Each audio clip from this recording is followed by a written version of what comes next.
Hello student, स्वागत है आपका हमारे एएस कोचिंग सेंटर में। जैसे कि हम एक बुक से ऑलरेडी इससे पहले का चैप्टर कंप्लीट कर चुके हैं। पहला चैप्टर था 1 मिनट। चैप्टर का नाम बताती हूँ, भोजन एवं उस पोषण। और ये अध्याय 2 है, प्रोटीन। इससे रिलेटेड क्वेश्चन देख लेते हैं। ये जो भी क्वेश्चन है टीजीटी या पीजीटी या फिर होम साइंस की किसी न किसी एग्ज़ाम में पूछे गए क्वेश्चन है। वीडियो अच्छी लगे तो लाइक शेयर एंड सब्सक्राइब ज़रूर कीजिएगा। ये सिलाई वाले वीडियो के साथ इसका पीडीएफ रेडी हो गया था, इसलिए मैंने सोचा कि अगर ये दोनों क्लासेस अगर हो जाते हैं तो इन दोनों का पीडीएफ एक साथ ही सेंड कर दूँगी। जैसा कि कल का क्लास था सिलाई से रिलेटेड, आप में से जो नहीं देखा होगा वो चाहे तो चैनल पे जाकर देख सकता है या फिर डिस्क्रिप्शन में दिए गए लिंक पे जाकर देख सकता है। सिलाई से रिलेटेड हमने देखा था, ये हमारा लास्ट क्वेश्चन था। अब हम चलते हैं चैप्टर वाइज प्रैक्टिस करने। ये बुक से है।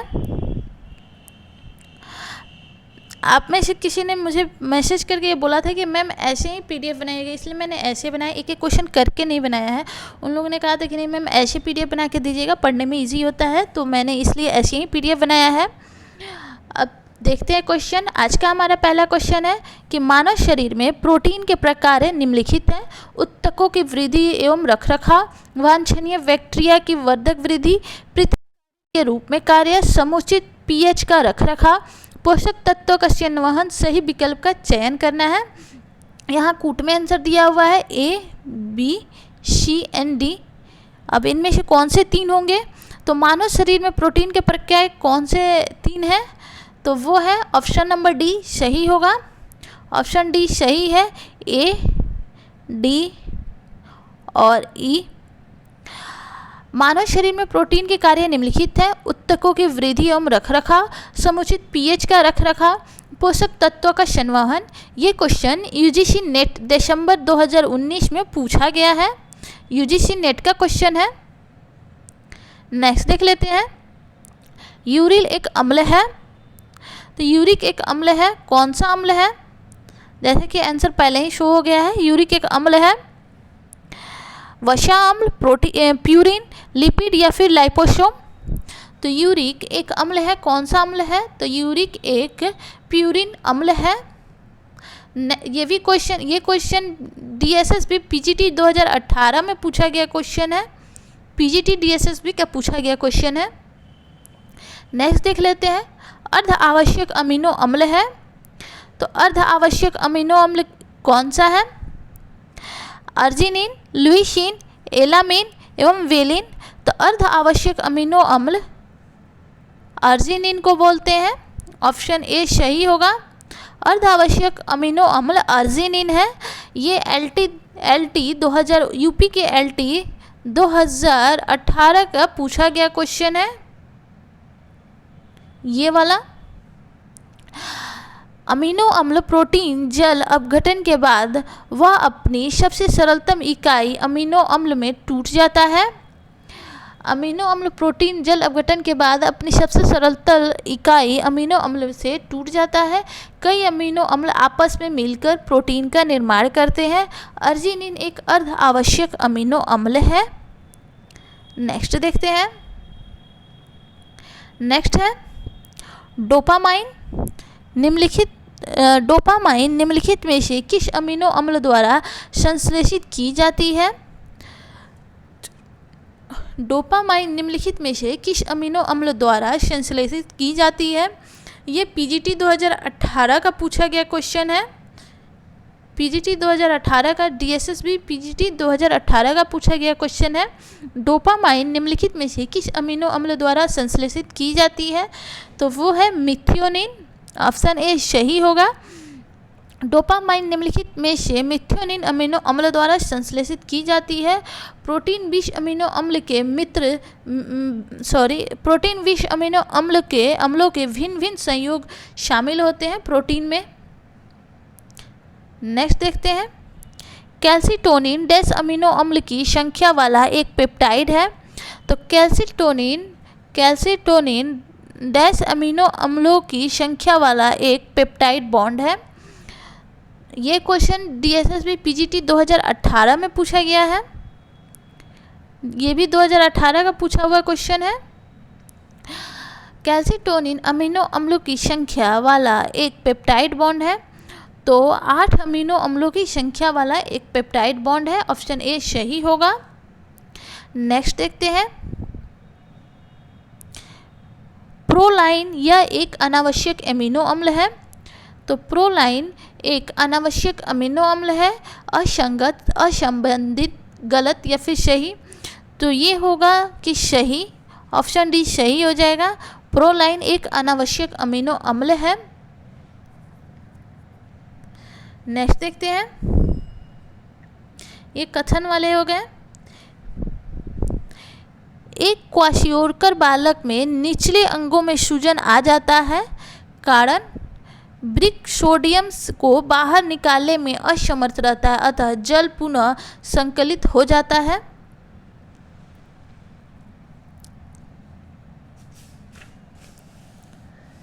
ये DSSB PGT 2018 का पूछा गया क्वेश्चन है। ये वाला भी 2018 में पूछा गया क्वेश्चन है कि एक क्वाशियोरकर बालक में निचले अंगों में सूजन हो जाता है।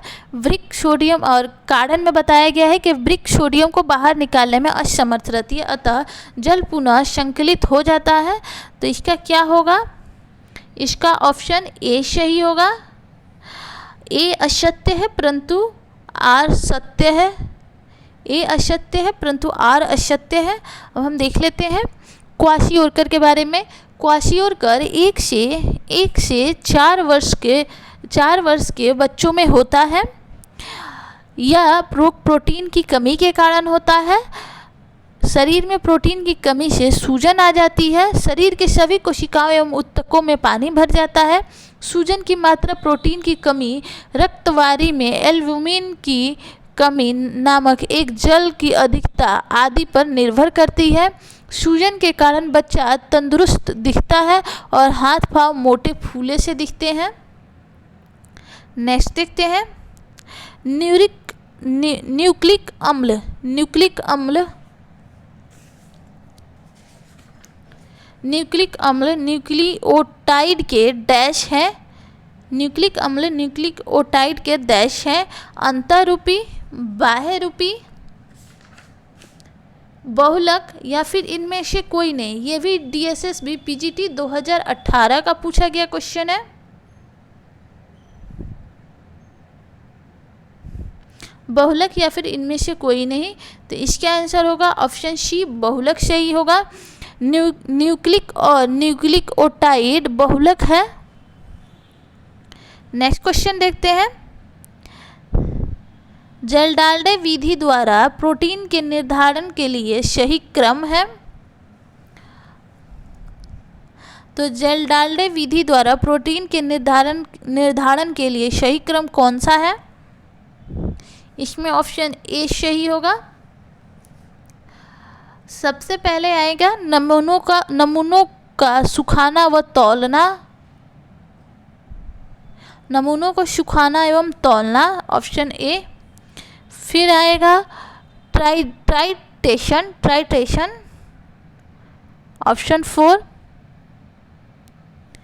फिर आएगा H2SO4 के साथ पाचन। उसके बाद आएगा आसवन। तो जेल्डाल्डे विधि द्वारा प्रोटीन के निर्धारण के सही क्रम है नमूनों को सुखाना एवं तौलना, ट्राइटेशन, H2SO के साथ पाचन, लास्ट में आएगा आसवन। नेक्स्ट क्वेश्चन देखते हैं। ये क्वेश्चन भी DSSB PGT 2018 के पूछे गए थे। अल्पता रोग लक्षण पोषण के साथ मिलाइए सूची 1 एवं सूची 2 से। अब इसमें अल्पता रोग के साथ मिलान करना है। ये क्वेश्चन भी DSSB PGT 2018 का क्वेश्चन है। पेलेग्रा रोग किस विटामिन की कमी से होती है? तो पेलेग्रा रोग नियासिन की कमी से होती है। सबसे पहले हम यहाँ पे लिखेंगे A, B, C, D। तो पेलेग्रा रोग नियासिन की कमी से होती है। उसके बाद बेरी रोग थायमिन की कमी से होती है। बेरी रोग थायमिन की कमी से होती है। 5।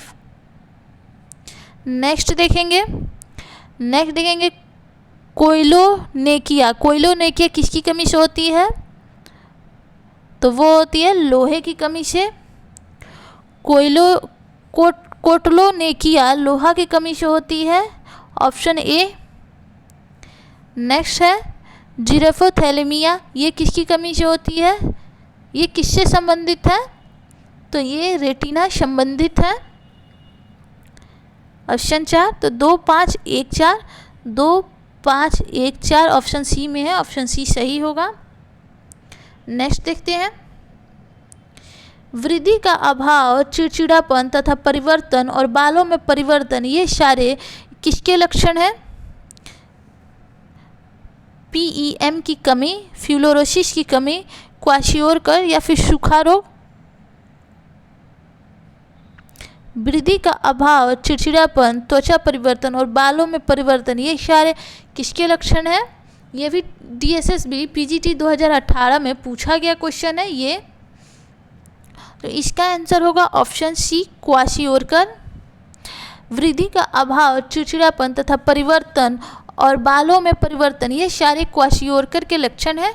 क्वाशियोरकर 1 से 4 साल के बच्चों में होता है। यह रोग प्रोटीन की कमी के कारण होता है। इस रोग में ऊर्जा, कैलोरी की कमी नहीं होती। यह रोग उन्हीं बच्चों में होता है जिनके भोजन में कार्बोज तो पर्याप्त मात्रा में विद्यमान रहता है, परंतु प्रोटीन पर्याप्त मात्रा में नहीं रहता। क्वाशियोरकर रोग 1 से 4 वर्ष के बच्चों को होता है और ये प्रोटीन की कमी से होता है। नेक्स्ट देखते हैं, नेक्स्ट है कि लेक्टिन कार्बोहाइड्रेट बॉन्डिंग प्रोटीन है। तो सही है, गलत है, असंगत है या संबंधित नहीं है? तो ये इसका ऑप्शन ए सही होगा, सही है। लेक्टिन कार्बोहाइड्रेट बॉन्डिंग प्रोटीन है। ये 2018 का, ये भी PGT का क्वेश्चन है। नेक्स्ट क्वेश्चन देख लेते हैं, सड़ी हुई और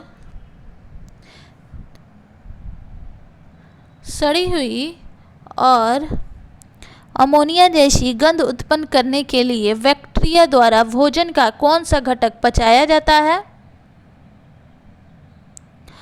ऑप्शन ए है प्रोटीन्स, बी है लिपिड्स, सी है स्टार्च और डी है विटामिन्स। सड़ी हुई और अमोनिया जैसी गंध उत्पन्न करने के लिए बैक्टीरिया द्वारा भोजन का कौन सा घटक पचाया जाता है? ये TGT झारखंड 2017 में पूछा गया क्वेश्चन है, 2017 में। तो इसका आंसर सी सही होगा, सॉरी इसका आंसर ए सही होगा, प्रोटीन्स। सड़ी हुई और अमोनिया जैसी गंध उत्पन्न करने के लिए बैक्टीरिया द्वारा भोजन का कौन सा घटक पचाया जाता है? तो प्रोटीन्स पचाया जाता है। नेक्स्ट क्वेश्चन देखते हैं, प्रोटीन मुख्यतः इनमें से किस रूप में अवशोषित किए जाते हैं? डाइपेप्टाइड, ट्राइपेप्टाइड, एमिनो एसिड या फिर पॉलीपेप्टाइड? ये भी TGT झारखंड 2017 का क्वेश्चन है। प्रोटीन मुख्यतः इनमें से किस रूप में अवशोषित किए जाते हैं? तो इसका ऑप्शन सी सही होगा, अमीनो एसिड। नेक्स्ट देखते हैं, निम्न में से कौन सा प्रोटीन का आवश्यक घटक है जो रेटिना रिसेप्टर्स में प्रकाश को अवशोषित करता है? ऑप्शन ए है कैथेफिन्स, ऑप्शन बी है रोडोप्सिन, ऑप्शन सी है कॉर्निया, ऑप्शन डी है कैसिन।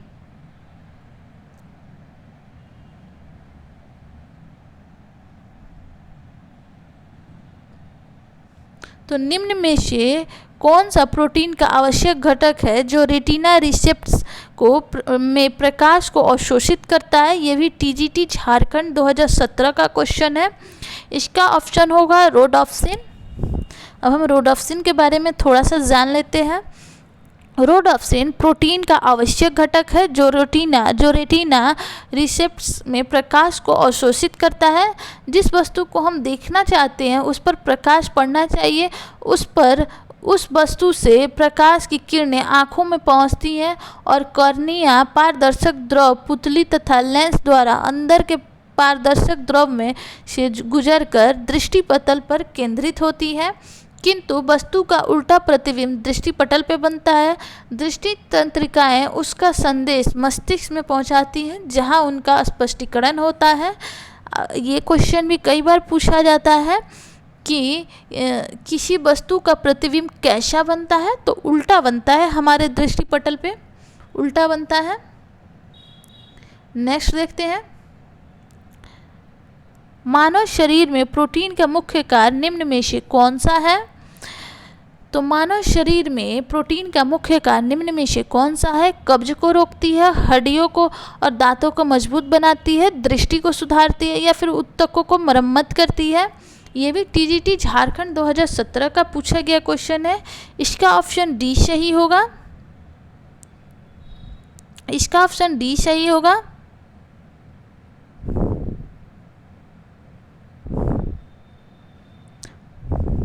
ऊतकों की मरम्मत करता है। प्रोटीन ऊतकों की मरम्मत करता है। थोड़ा इसके बारे में देख लेते हैं। ये 2017 में पूछा गया क्वेश्चन है। मानव शरीर में प्रोटीन का मुख्य कार्य ऊतकों की मरम्मत करना है। प्रोटीन का हमारे आहार में प्रमुख स्थान है। शरीर की वृद्धि एवं विकास के लिए प्रोटीन नितांत जरूरी है। शरीर में विभिन्न क्रियाकलापों के दौरान विभिन्न कोशिकाओं एवं तंतुओं की निरंतर टूट फूट होती रहती है, जिसकी मरम्मत प्रोटीन करता है।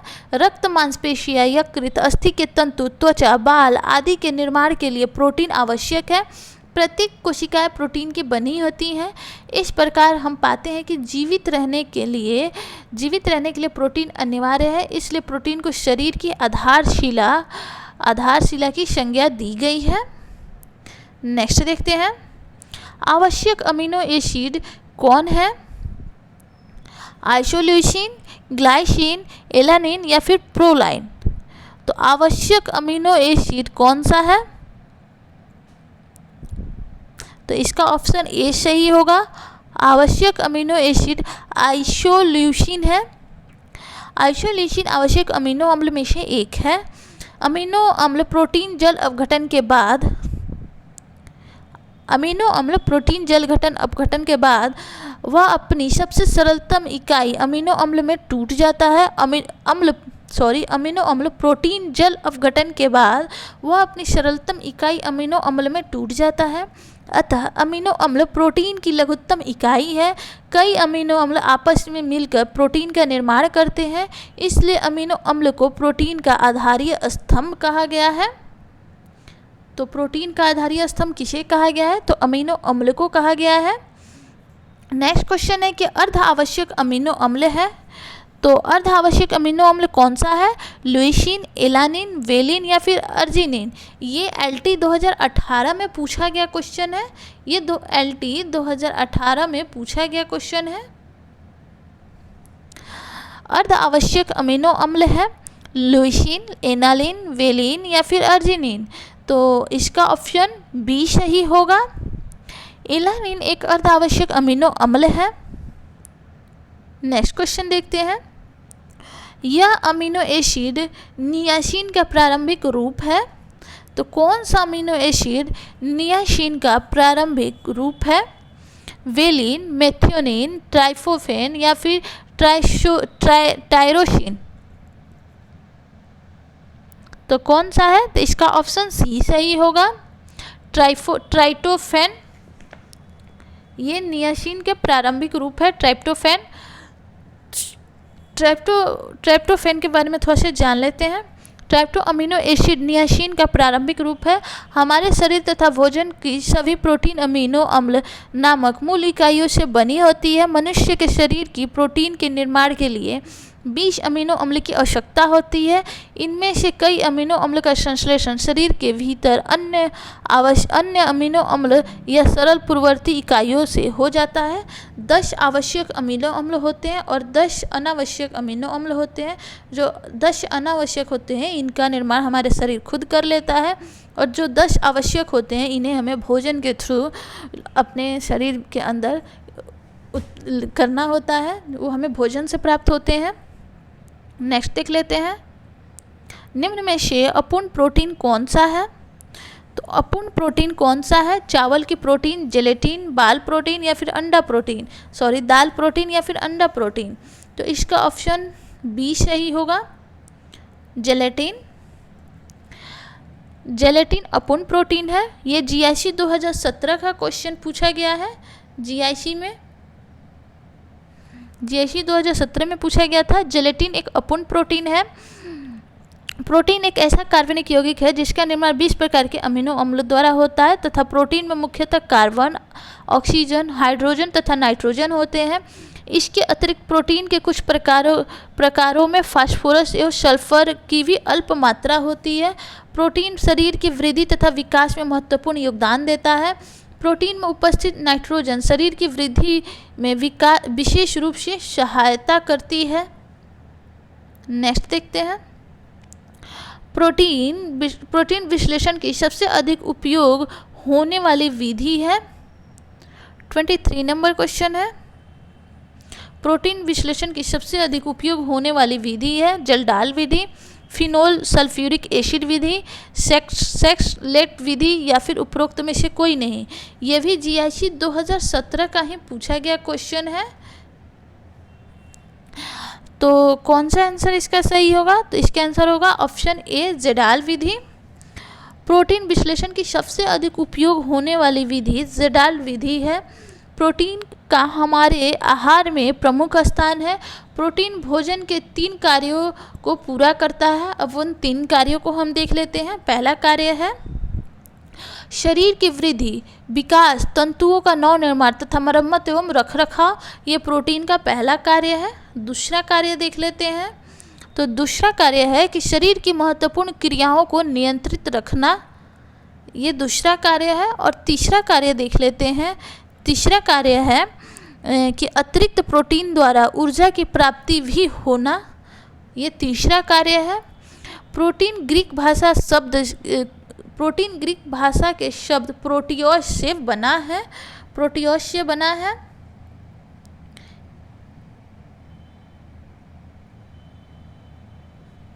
ये ग्रीक भाषा के प्रोटियोस से बना है, जिसका शाब्दिक अर्थ है कि प्रथम स्थान ग्रहण करने वाला। इस प्रोटियोस का अर्थ होता है प्रथम स्थान ग्रहण करने वाला, और ये ग्रीक भाषा के प्रोटियोस से बना है, ये याद रखेंगे। नेक्स्ट देखते हैं, शरीर के टिश्यू में पानी जमा होने को कहते हैं। तो ये तो बहुत ही इजी क्वेश्चन है। शरीर के टिश्यू में पानी जमा होने को ओडिमा कहते हैं।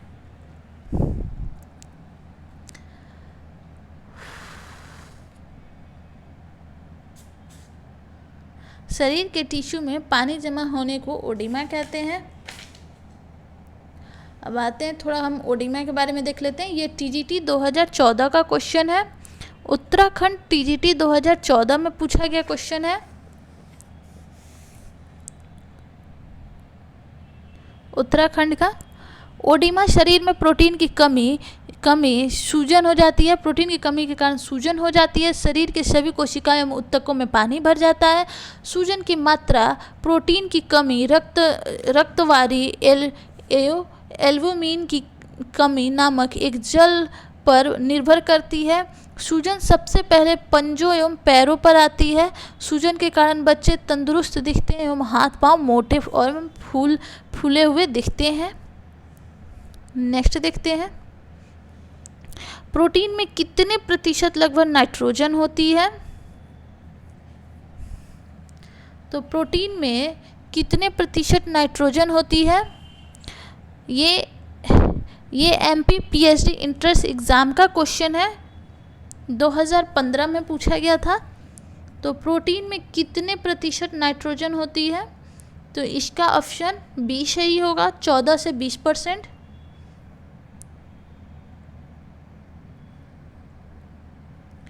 इसमें हाँ यहाँ पे 16 दिया हुआ है ना, इसका रेशियो होता है 14 से 20%।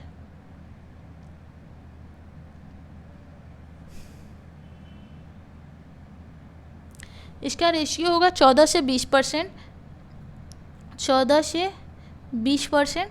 तो यहाँ पे 14 से 20% के बीच में 16 है, तो 16 को हम सही मानेंगे। हम इसके बारे में देख लेते हैं। प्रोटीन का हमारे आहार में प्रमुख स्थान है, शरीर की वृद्धि एवं विकास के लिए महत्वपूर्ण है। प्रोटीन भोजन के तीनों कार्यों को पूरा करती है, शरीर की वृद्धि, विकास, तंतुओं का निर्माण एवं नव निर्माण तथा मरम्मत एवं रखरखाव। दूसरा, शरीर की महत्वपूर्ण क्रियाओं को नियंत्रित रखना। तीसरा है कि अतिरिक्त प्रोटीन द्वारा ऊर्जा की प्राप्ति भी होना। प्रोटीन ग्रीक भाषा शब्द के प्रोटियोस से बना है, मैंने इससे पहले भी ये सारी चीज़ें बता चुकी हूँ, जिसका शाब्दिक अर्थ है कि प्रथम स्थान ग्रहण करने वाला। रासायनिक संगठन है प्रोटीन का, प्रथम स्थान ग्रहण करने वाला और इसका रासायनिक संगठन है प्रोटीन एक कार्बनिक यौगिक है। इसमें कार्बन, हाइड्रोजन और ऑक्सीजन और नाइट्रोजन तत्व पाए जाते हैं। इसके अतिरिक्त कुछ प्रोटीन के अणुओं में सल्फर एवं फास्फोरस भी उपस्थित रहते हैं। प्रोटीन में मुख्य भाग नाइट्रोजन होता है। शरीर में इसकी मात्रा 14 से 20% होती है, और जहाँ ये 14 से 20% अगर औसत पूछे तो और ना रहे तो 16% होती है। नाइट्रोजन की उपस्थिति के कारण ही प्रोटीन कार्बोज एवं वसा से भिन्न है। नेक्स्ट देखते हैं। डैश की कमी से वृद्धि में अवरोध एवं ग्लूकोज वाला प्रोटीन के चयापचय में बाधा उत्पन्न होती है। तो डैश की कमी से प्रोटीन एवं ग्लूकोज वसा तथा प्रोटीन के चयापचय में बाधा उत्पन्न होती है। क्रोमियम, सिल्वर, फ्यूलिसिस एवं कोबाल्ट। तो ये question MP PhD entrance exam 2015 के पूछा गया है। इसका ऑप्शन ए सही होगा। क्रोमियम की कमी से वृद्धि में अवरोध एवं ग्लूकोज वसा तथा प्रोटीन के चयापचय में बाधा उत्पन्न होता है। क्रोमियम अत्यंत सूक्ष्म मात्रा में पशु एवं मानवों के ऊतकों में पाया जाता है। अभी हाल के हुए शोधों में ज्ञात हुआ है कि क्रोमियम इंसुलिन हार्मोन का होता है। क्रोमियम कार्बोज वसा एवं प्रोटीन चयापचय में महत्वपूर्ण भूमिका निभाता है। यह प्रत्येक कोशिकाओं तक ग्लूकोज पहुंचाने का काम करता है। क्रोमियम की कमी से वृद्धि में अवरोध एवं ग्लूकोज वसा तथा प्रोटीन के चयापचय में बाधा उत्पन्न होती है। नेक्स्ट क्वेश्चन देखते हैं। गेहूं में पाया जाने वाला प्रोटीन है तो कौन सा है?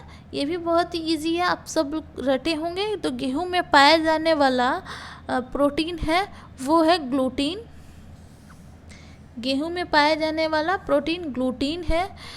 ये क्वेश्चन टीजीटी उत्तराखंड 2014 का क्वेश्चन है।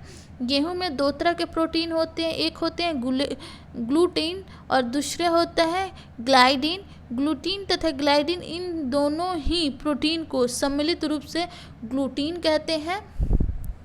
एक होता है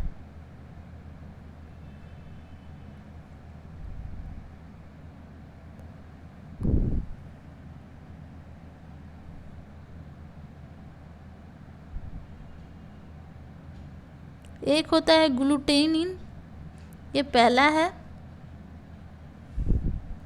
और दूसरा होता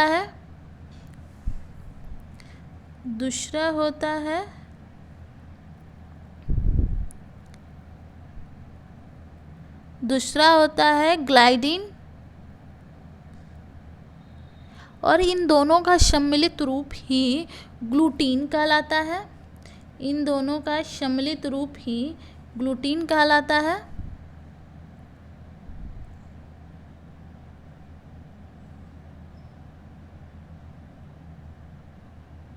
इन दोनों का नाम मैंने इसलिए लिख दिया कि कभी ग्लूटीन की जगह ग्लाइडिन या फिर ग्लूटेनिन लिखा रहे तो भी आप पहचान लेंगे। नेक्स्ट क्वेश्चन हम देखते हैं। यहाँ पे प्रोटीन में नाइट्रोजन का प्रतिशत, तो हमने तो इससे पहले ही मैंने बता दिया था कि 14 से 20% होता है। देखते हैं इधर। प्रोटीन की कमी से बच्चों में यह रोग दिखाई देता है। तो क्या दिखाई देता है? मैरामश, क्वाशियोरकर, रतौंधी एवं स्कर्वी। तो प्रोटीन की कमी से बच्चों में क्वाशियोरकर रोग दिखाई देता है और क्वाशियोरकर रोग 1 से 4 वर्ष के बच्चों में होता है। क्वाशियोरकर रोग 1 से 4 वर्ष के बच्चों में होता है।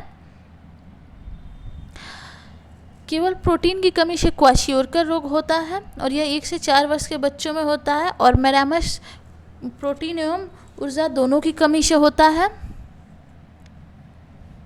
इसके बारे में पहले भी बता चुकी हूँ, फिर भी एक बार और देख लेते हैं। क्वाशियोरकर रोग 1 से 4 वर्ष के बच्चों में होता है। इस रोग में ऊर्जा, कैलोरी की कमी नहीं होती, ऊर्जा की कमी नहीं होती, ऊर्जा की कमी नहीं होती। और यह रोग उन्हीं बच्चों को होता है जिनके भोजन में कार्बोज पर्याप्त मात्रा में रहता है, कार्बोज पर्याप्त मात्रा में रहता है। अफ्रीका में यह रोग उन बच्चों में अधिक पाया गया जिन्हें मां का दूध छुड़ाने के बाद अक्सर चावल के हलवे खिलाती थी। तो क्वाशियोरकर का पता चला, खिलाती थी तो क्वाशियोरकर का पता चला। 1935 में सिसिली विलियम्स ने पता लगाया। क्वाशियोरकर एक अफ्रीकन शब्द है, यहाँ हम इस पॉइंट को नोट करेंगे। क्वाशियोरकर एक अफ्रीकन शब्द है, क्वाशियोरकर एक अफ्रीकन शब्द है और इसका पता सिसिली ने लगाया था, सिसिली विलियम ने लगाया था 1935 में। सिसिली विलियम्स ने लगाया था 1935 में। नेक्स्ट क्वेश्चन देख लेते हैं। इतने डिटेल्स में अगर हम गए ना तो वीडियो बहुत लंबी बन जाएगी।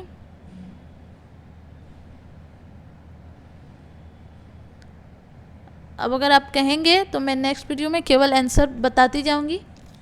नेक्स्ट क्वेश्चन देखते हैं। प्रोटीन की मात्रा के विश्लेषण के लिए माइक्रोजेडाल विधि में प्रयोग में ली जाती है और कारण में दिया गया है कि सल्फर के प्रत्येक प्रतिशत का मापन करके प्रोटीन की मात्रा का परिगणना की जाती है।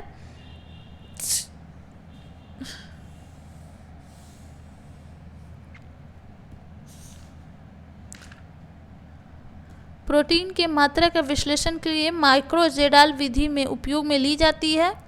क्या सही होगा? ये क्वेश्चन, इसका सन नहीं सबमिट किया गया है कि कब पूछा गया है। इसका ऑप्शन सी सही होगा। ए सही है, वो आर गलत है। प्रोटीन की मात्रा का विश्लेषण के लिए माइक्रोजेडाल विधि का उपयोग में ली जाती है, लेकिन आर गलत है कि सल्फर प्रतिशत का मापन करके प्रोटीन की मात्रा की परिगणना की जाती है। ये गलत है और ये सही है। नेक्स्ट क्वेश्चन देखते हैं।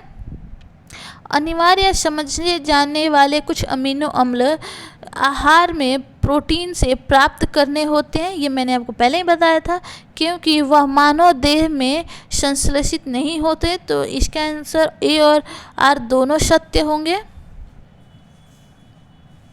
अनिवार्य समझे, ये question UGC net second paper 2011 में पूछा गया है। अनिवार्य समझे जाने वाले कुछ अमीनो अम्ल आहार में प्रोटीन से प्राप्त होते हैं। प्रोटीन छोटी छोटी इकाइयों से बनी होती है जिन्हें अमीनो अम्ल कहते हैं। मनुष्य शरीर में 20 प्रकार के अमीनो अम्ल की आवश्यकता होती है, जिसमें 10 का संश्लेषण शरीर स्वयं करता है तथा 10 भोजन के द्वारा प्राप्त होता है, अर्थात इनका संश्लेषण शरीर द्वारा नहीं होता। इस कारण ए तथा आर दोनों सत्य होंगे। और फिर नेक्स्ट क्वेश्चन देखते हैं। निम्न खाद्य पदार्थों के प्रति 100 ग्राम खाद्य पदार्थ से प्राप्त होने वाले प्रोटीन की मात्रा के आधार पर बढ़ते हुए क्रम में लगाएं। तो यहाँ बढ़ते हुए क्रम में लगाना है।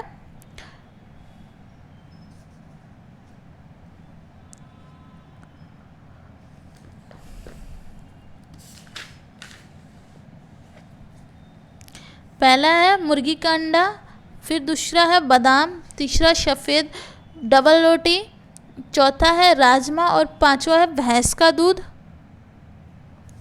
इसको बढ़ते हुए क्रम में लगाना है।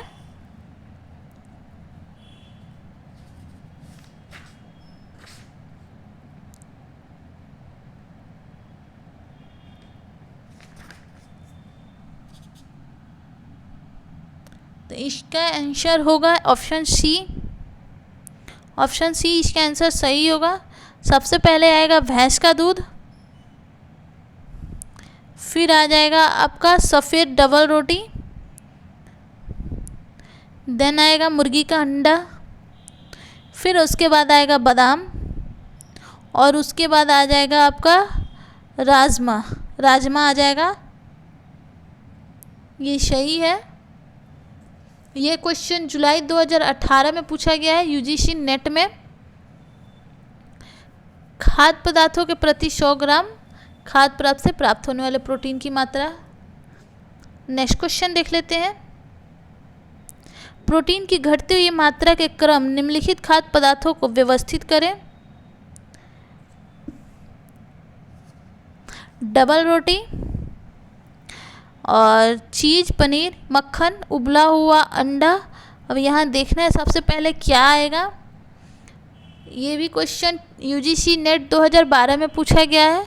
तो सबसे पहले आ जाएगा उबला हुआ अंडा 4 नंबर, नेक्स्ट आ जाएगा चीज़ या फिर पनीर 2 नंबर, उसके बाद आ जाएगा डबल रोटी 1 नंबर, फिर लास्ट में आएगा मक्खन 4 नंबर।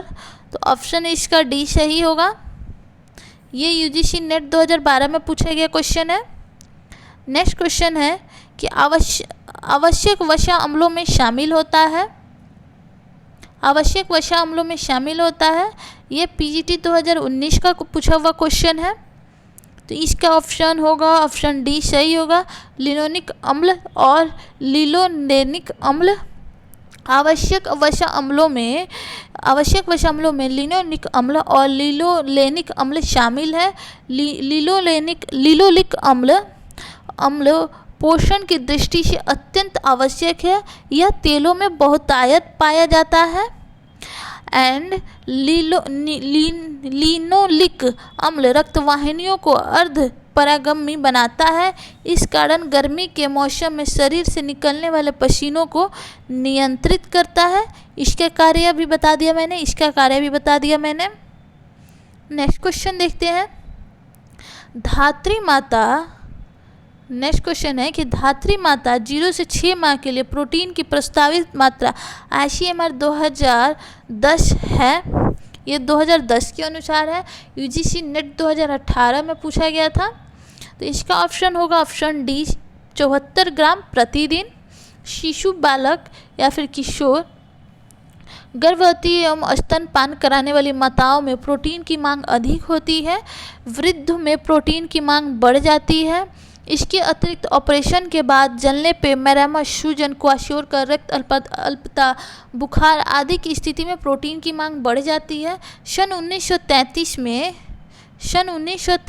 में भारतीय चिकित्सक अनुसंधान समिति ICMR के पोषण विशेषज्ञों ने धात्री माता 0 से 6 माह के लिए प्रोटीन की प्रस्तावित मात्रा के अनुसार 74 ग्राम प्रतिदिन रखा है। शरीर की मांग के अनुसार प्रोटीन की पूर्ति हो, इसके लिए यह आवश्यक है कि अनाज एवं दालों को मिलाकर प्रयोग में लाना चाहिए ताकि सभी आवश्यक अमीनो अम्ल की पूर्ति हो सके। कई बार ये पूछा जाता है कि खाने के कौन सा मतलब खाना पूर्ण है, तो दाल और रोटी ऐसे ऑप्शन में पूछ देता है। इससे पहले हमने जो पहला क्वेश्चन किया था ना इसके अध्याय का, उसमें इस टाइप के क्वेश्चन थे। नेक्स्ट देखते हैं।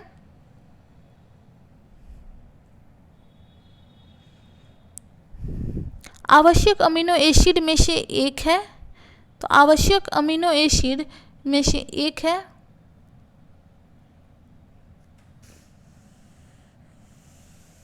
पहला ऑप्शन है आइसोल्यूसिन, ग्लाइसिन, एलानिन या फिर प्रोलाइन।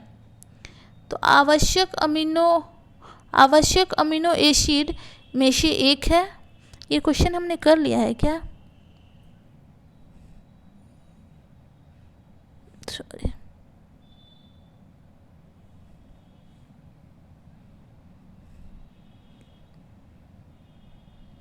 हाँ ये क्वेश्चन हमने कर लिया है, अभी किया है। नेक्स्ट देखते हैं।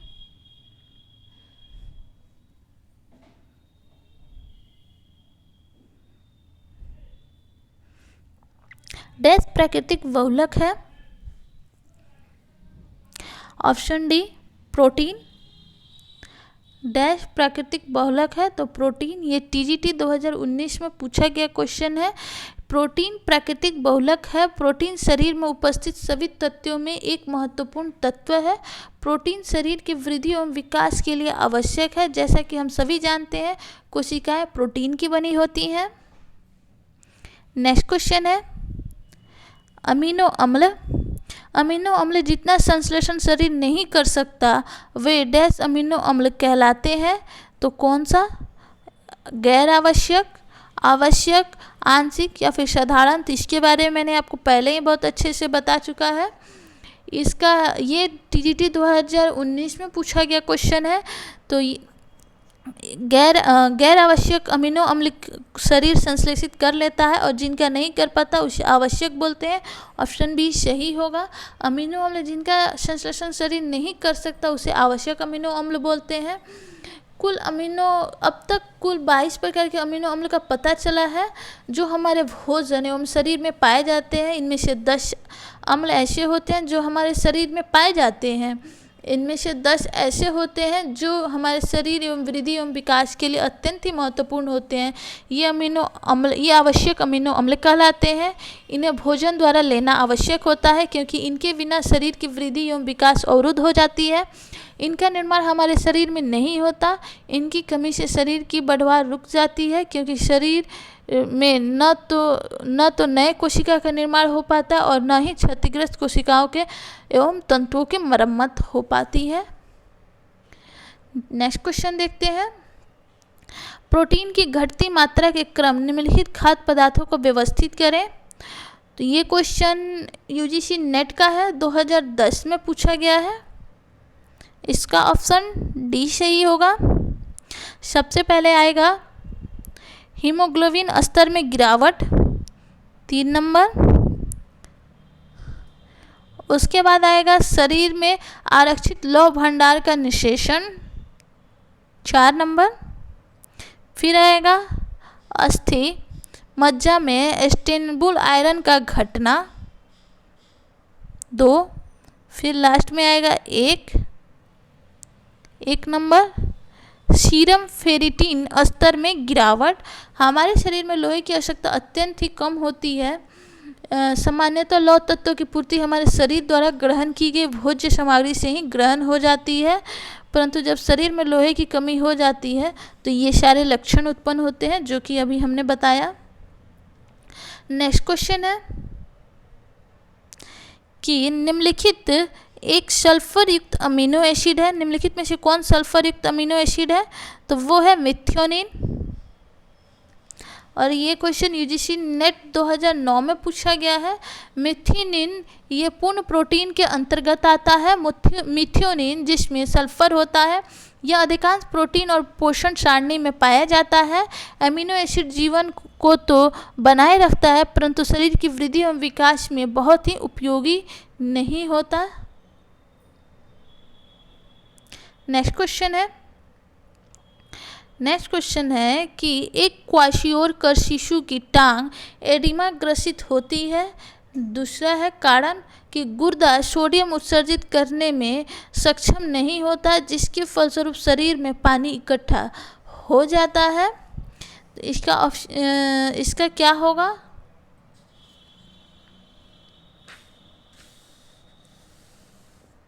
ये यूजीसी नेट 2010 में पूछा गया था। इसका ऑप्शन बी सही होगा। ए तथा आर दोनों ही सही है। इसका ऑप्शन बी सही होगा। ए तथा आर दोनों ही सही है। जब बालक के आहार में प्रोटीन की कमी होती है तथा उन्हें कार्बोज पर्याप्त मात्रा में खिलाया जाता है तब उन्हें क्वाशियोरकर हो जाता है। यह रोग अधिकांशतः 1 से 4 वर्ष के बच्चों में होता है। एक क्वाशियोरकर शिशु की टांग एडिमा ग्रसित होती है। इसका मुख्य कारण है कि गुर्दे का सोडियम उत्सर्जित करने में सक्षम नहीं होना जिसके फलस्वरूप शरीर में पानी एवं हानिकारक तत्व निकल ही नहीं पाते और ये शरीर में इकट्ठा हो जाते हैं। तो ये दोनों ही शरण है, सही है कथन एवं कारण। नेक्स्ट क्वेश्चन है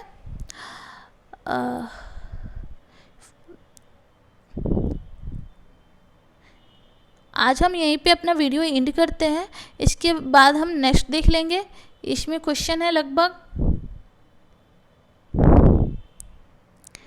87 क्वेश्चन है। 40 क्वेश्चन आज हमने देखे हैं और बाकी के क्वेश्चन हम नेक्स्ट वीडियो में देखेंगे।